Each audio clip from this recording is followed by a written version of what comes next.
So we all know God created the world in 6 days, and on the seventh day He rested. The sixth day ends with the famous words, God saw everything that He had made, and behold, it was very good. So when we hear in Genesis 2 this morning about something not good, I find it a little puzzling. Now, it's possible that God just, realized that He accidentally made Oklahoma. Just for our Oklahomans, that joke would work just as well with, College Station or Austin or Lubbock or wherever. But we all know there's nothing wrong with Fort Worth, so we give thanks for that. In reality, Genesis chapter 2, verse 18, when He says, "It is not good for man to be alone," there's not a problem, there's not a lack in creation. In the first instance, this "not good" speaks of Adam's lowliness, and he's missing out on a co-equal partner to share in his dominion over creation. And then that portion of Genesis, we hear of Him naming the animals because He has, He's in this dominating role over animals. But He needs someone else. Pope John Paul II called this man's original solitude. And that solitude, we see, finds its answer in the creation of Eve, of woman. And in that moment, man sighs in relief, recognizing one with whom he shares the same flesh and bone as him. When God created man, He saw that it was not good for the man to be alone. Right in the beginning of the pages of Holy Scripture, an essential part of God's plan for creation is revealed. We learn of His wisdom, compassion, and love in forming the first marriage.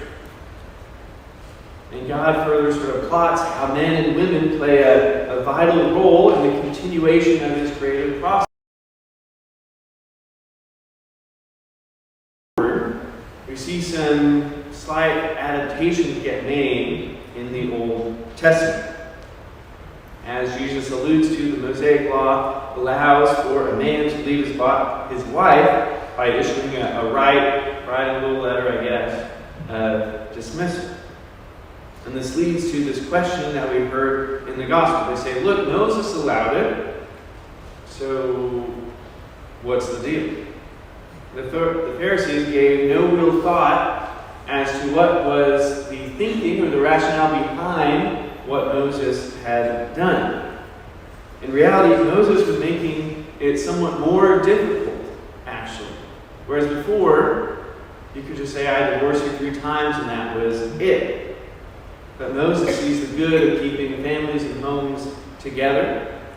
A huge emphasis of the law was to care for the vulnerable. And keeping people together is always a good. The prophets were constantly criticizing those that claimed to follow the letter of the law, but then failed to follow through on the intent, which is caring for widows and orphans and travelers and the like. The Pharisees themselves were always looking to follow the letter without following the spirit or intent of the law too. Now, in all of Christ's teaching repeatedly, He insists that He did not come to abolish the law, but rather to fulfill it and to renew.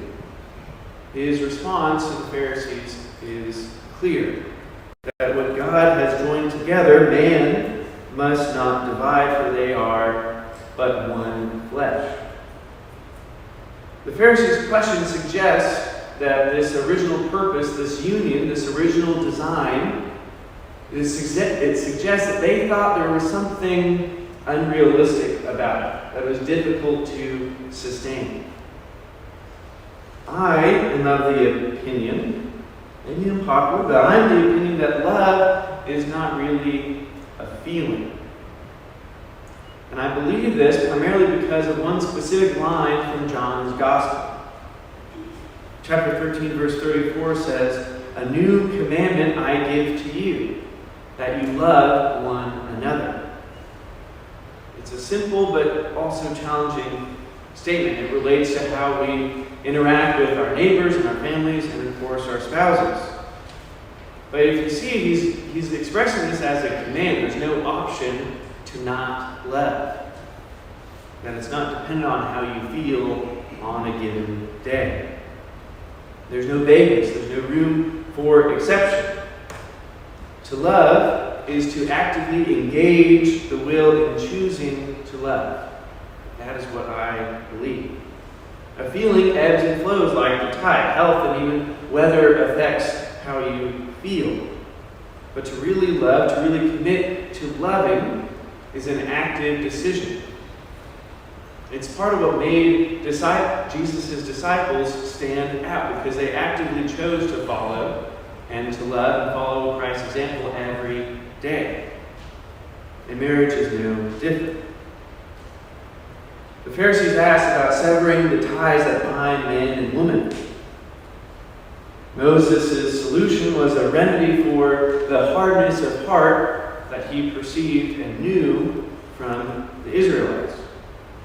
It's sort of where the phrase sclerosis comes from, where life becomes less flexible and supple. Life becomes narrower.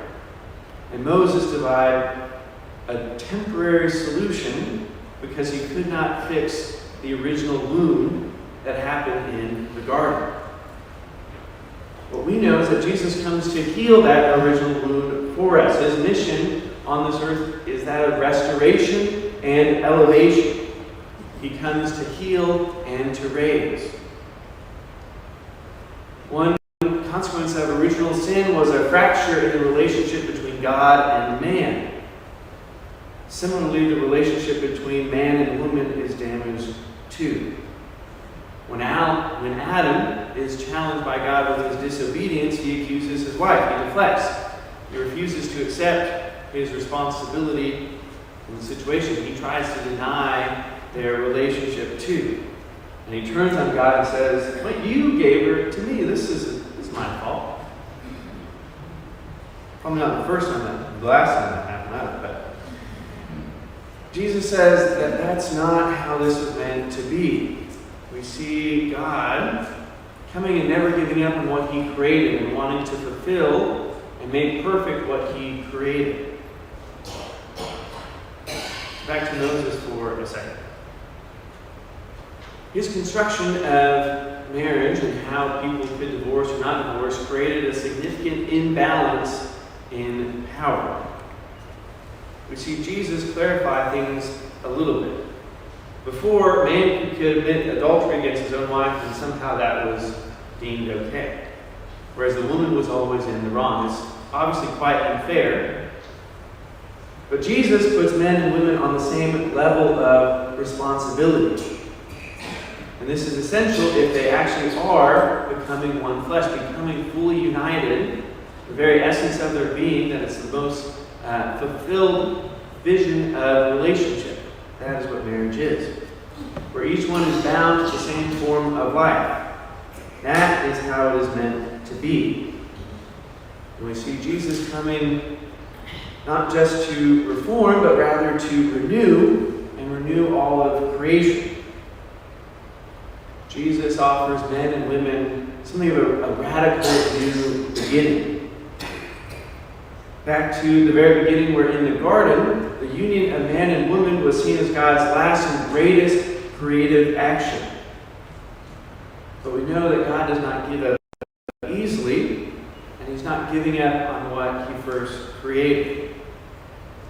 Where Jesus himself is the new beginning who comes to restore the first beauty of creation, including our own human creation. This new form of life is visible in the life of his bride, the church. And there's a special union that happens between Christ and his body, which is us. Christ, as the new Adam, fulfilling what has all been foretold, he embraces his bride, the new Eve, and us. Christ and the church are united two in one flesh, and they cannot be separated. Similarly, man and woman are united two in one flesh, which is where we get what Jesus says that man must not separate what God has joined. And there's a beautiful reason for it. Because nothing can separate us from the love of Christ, who came to make all things new. And that is his promise and gift to us. Nothing can separate us from that love.